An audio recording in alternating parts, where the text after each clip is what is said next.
You all probably remember this clip that was going viral a little bit regarding Elon Musk talking about XRP. And I'm going to bring this back up because what I am noticing right now is very significant for XRP, for the future of crypto, and also for the future of even Ripple as well. So welcome to the channel, everyone. My name is Nick. For those that are new to the channel, hopefully by the end of this video, you do become a subscriber. So if we take a quick look, this was the big breaking news that Elon Musk got asked about XRP and he had to respond. And the response is a little bit interesting, but we have Elon Musk was asked, do you envision the XRP ledger being incorporated into the financial institutions in the future? He responded by stating, this is definitely not an endorsement or lack of endorsement for XRP, but I do think that crypto by its very nature helps with individual freedom. Now, if we take a quick look, this is the video clip. Check it out. Given how punitive the SEC has been towards crypto under this administration, do you envision the XRP ledger being incorporated into the financial institutions in the future? Well, I certainly cannot speak to any specific crypto, but you know, I do think that the sort of cryptocurrency is an interesting and probably valuable bulwark against a centralized control. So, you know, this is definitely not an endorsement or lack of endorsement for XRP, but I do think crypto, by its very nature, it helps with individual freedom. So there you guys have it, right? Nothing too crazy, not a massive response or anything like that. But Brad Garlinghouse did quote this, and he did say, voters care about crypto. They care about XRP. It's not a niche issue. They want real policies that drive innovation and create jobs. Candidates that ignore crypto and blockchain risk a serious loss in support from growing informed voter base. Now, listen, that's the number one thing to take from this. Like, everyone thought it was crazy that somebody asked about XRP and that Elon Musk said XRP. That's not even the point of this, right? The point is how significant crypto is becoming in everyday discussions, and also around voters, right? Voters are self-aware. They are aware of how big crypto is going to be. They understand how crucial it is that innovation thrives within the US. They know how significant this industry is going to be in the next couple years. So as we think about that, it does change the way we look at how, you know, the SEC, Gary Gensler, and even how presidential candidates are going to be chosen in the future. So as we do look at that, we go over here, right? This is where Ripple CEO Brad Garlinghouse said that the US will be more pro-crypto following the election, regardless of who wins. And this is true because, you know, voters and people in the US, they want to see crypto thrive here. Not only does it open up a massive opportunity for jobs, it also opens up a massive investment opportunity as well. And if we go over here, there's a great video clip regarding Ripple's donations within this election. Now, everyone hates the fact that Chris Larsen is donating towards Kamala Harris, which, again, we will talk about. But here we have Brad Garlinghouse, Rokana, which is a Democrat, John Deaton, Republican, and Stuart Alderati, Donald Trump, which is Republican. It seems as though they have strategically placed investments, or I should say donations, within this election cycle to make sure that they're covering all grounds. Check this video clip out. This is actually, I believe that this is from a recent, it's from CNBC. So I thought it was from a recent interview on CNBC. Big shout out to XRP Drops for this. Check it out. Okay, let's talk about the top stories. First, sticking with Ripple. Its chair and co-founder Chris Larsen has contributed more than $11.8 million in support of Kamala Harris's presidential run. Now, this includes a $10 million donation of Ripple's XRP token made in September. Now, in an X post yesterday referencing his contributions, Larsen says that it's time for the Democrats to have a new approach to tech innovation, including crypto, and says that he believes that Harris will ensure that American technology dominates the world.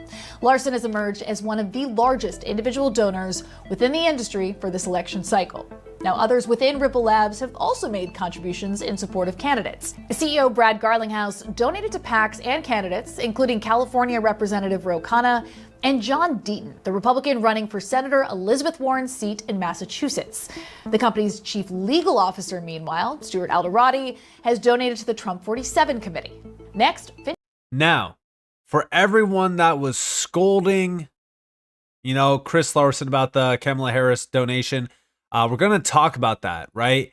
And if we go over here real quick, we have new Ripple's Chris Larsen reveals his $10 million XRP donation to Harris campaign. I think the war on crypto is over, and we want to encourage pro-digital asset political leaders. We want to be supportive of that in a bipartisan way. Check it out. You've emerged as the biggest single donor of the crypto industry this year. What compelled you to donate at this scale this election cycle?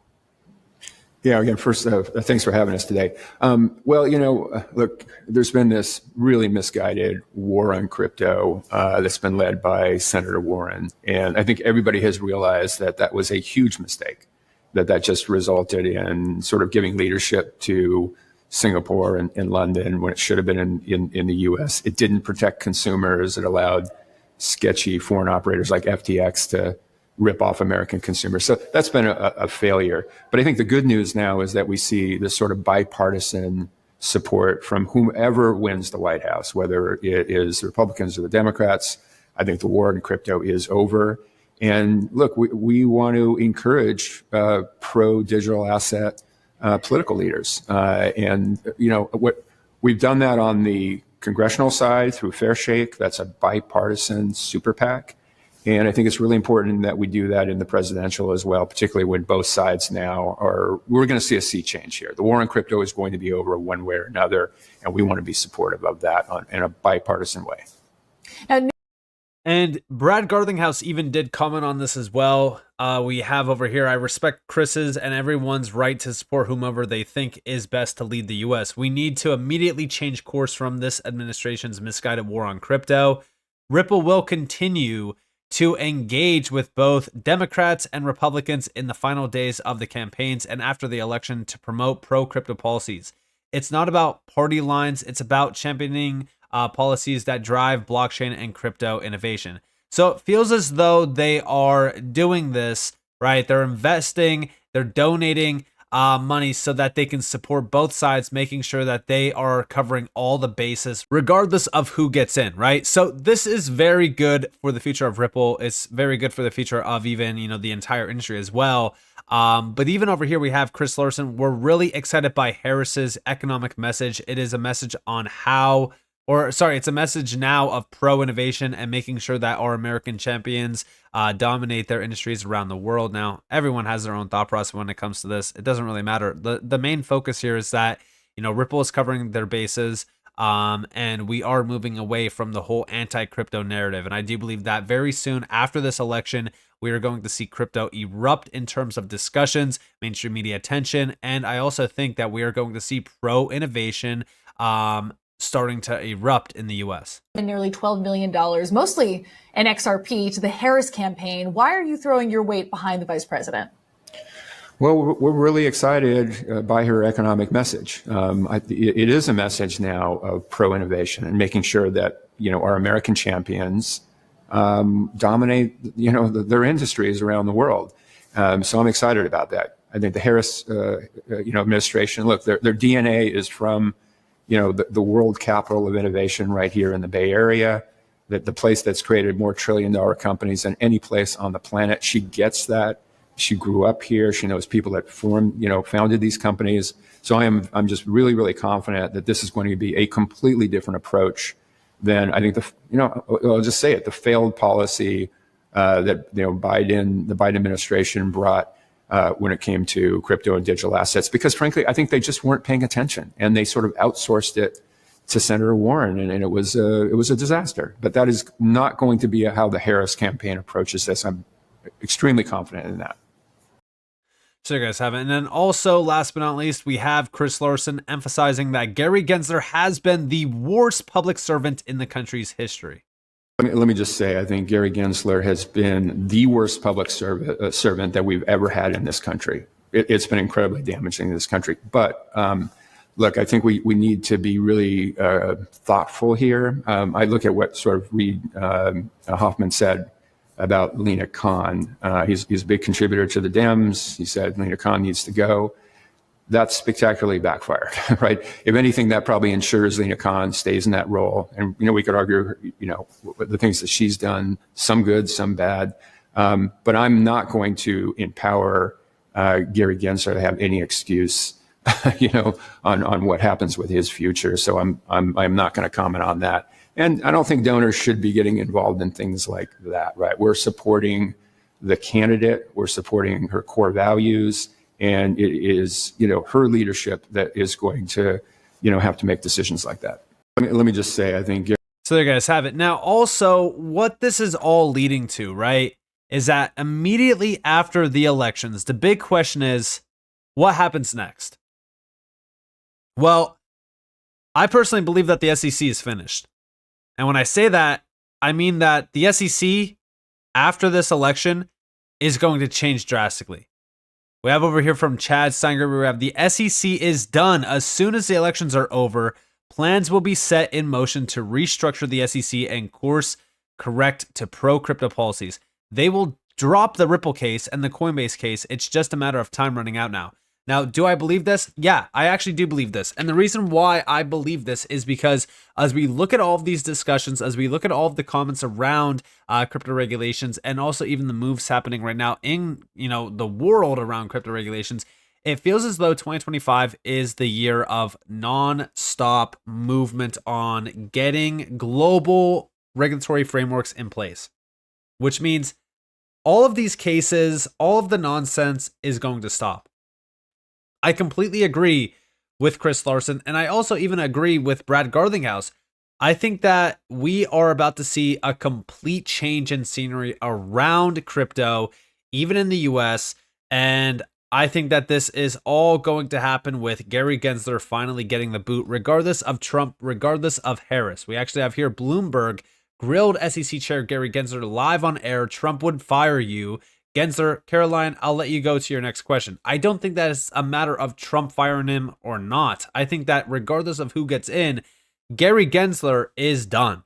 Talking of disclosures, one disclosure from former President Trump is that he would fire you, ultimately. Unsurprising to you, I'm sure. So, Caroline, I'll let you go to your next question. A lot to get on with, and your term is what, until June 2026? But will it run until then? Many feel that perhaps not. So again, she was really trying to get an answer there, but no answer. But also, at the end of the day, we're going to see major changes. And Brad Garlinghouse also confirmed, what's going on here. He addressed the part of the cross appeal filed last night, seeking clarity on whether an investment contract under the Securities Act needs to have an explicit contract. Anthony Pompliano asked, if crypto tokens are deemed to be an investment contract, does that change the classification for people like Coinbase and others that they're now allowing investment contracts across their platform?